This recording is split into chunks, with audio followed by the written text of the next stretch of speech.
Hello and good morning. My name is Rob, and this morning I woke up to a post from the Stranded Deep devs that's saying that they have released the feature complete 1.0 version of Stranded Deep. I immediately logged into the game, and this is where I spawned.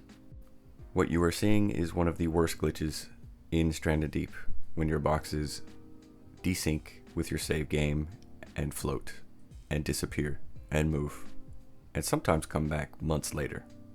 So let's see what they have to say. Hi everyone. Today marks the 1.0 release of Stranded Deep. Version 1.0 represents that Stranded Deep is feature complete. We've achieved our high level goals and are now focusing on stability and quality of life fixes. We have some remaining multiplayer issues to fix across PC, PS4, and Xbox One platforms, and we have a dedicated team working on those fixes. That is basically a copy and paste from their last post. We'd like to take a moment to thank everyone who has supported us. The game and community has grown. Hold on here. I've already read this, and I just decided on the fly that I'm not going to read this to you. You can read this, but to me, this sounds like a farewell. A letter like this isn't, we're looking forward to 2.0, stay tuned, we have some amazing things coming. This is literally at the bottom, and I'll zoom in. You've enabled us to secure our future as a studio, and we're looking forward to taking everything that we've learned from this experience and using it to grow bigger and better. We are forever grateful. This is obviously, they're dropping this. That's what they're doing. They need to just say that. You know, things have gotten too complex. Things have gotten too expensive. We're trying to please everybody, but we can't. Like, clear communication. This is clearly not clear.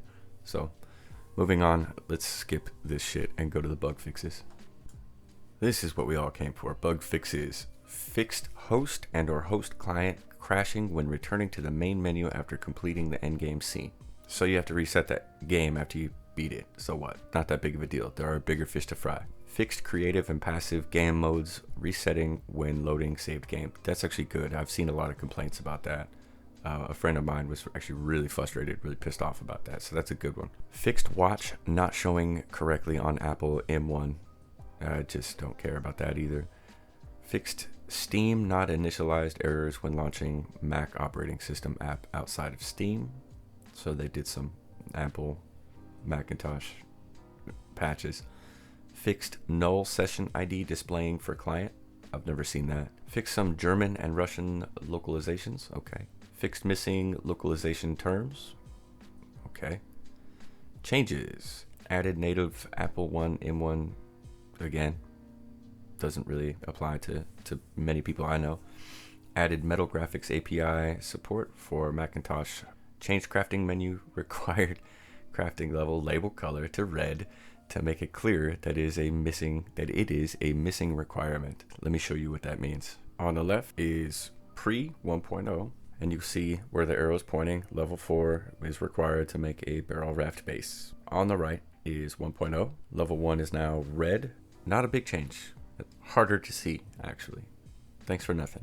New features. Localized to the map editor. I browsed through it. There's nothing localized about it. It's probably for a different language, like different country. Dev notes upgraded to Unity 2021.2.7 F1. Co-op seems to run better. I did a playtest this morning with Fuzzy, and I will post that later after I get it clipped up. And we'll go through everything. I have to go through all of my old videos and how-tos and make sure that everything still works. And if it doesn't, I'm not going to remove the video. I'm just going to put a big outdated stamp on it. That's going to take some time, so definitely, like, subscribe, all that stuff.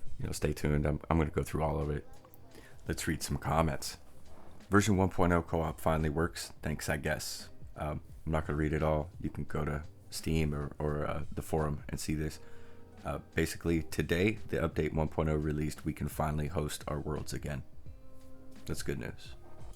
As I said, Fuzzy and I did a co-op test this morning, and she has never ever been able to host a game, and this morning she was. So, confirmed.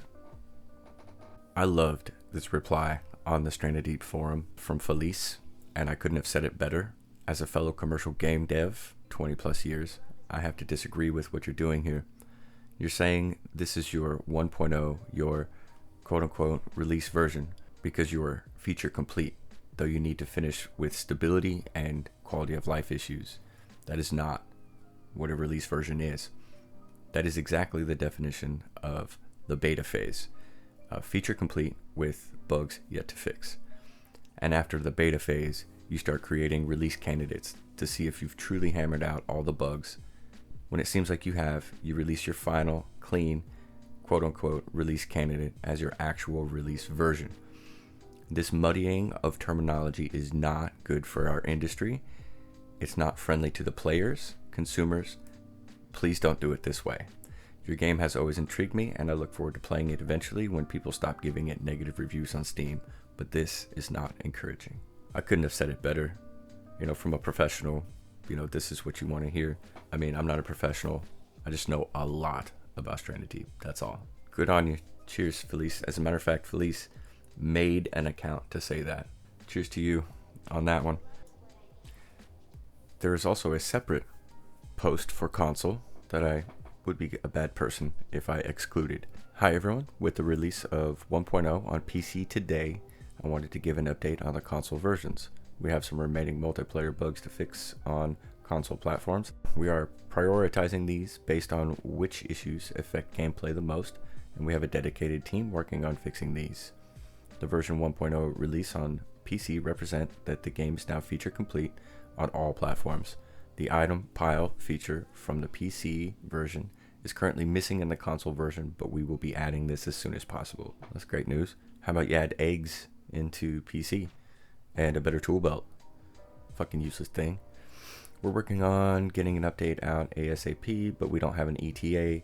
Bullshit moving forward.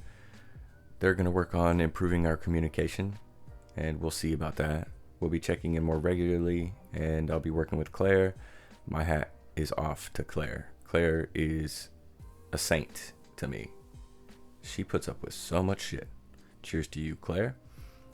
Even if we don't have any exciting news, it's still nice to know that we're here. Yeah, I mean, I wish you could say that to PC people too, Why can't you be consistent throughout anyway? The most important thing we wanted to let you know is that the team is working on fixing the remaining issues, tightening everything up, and there will be more patches soon. Thanks, stay alive, Beam Team. And then Lothar? I think that's how you say it. Awesome news.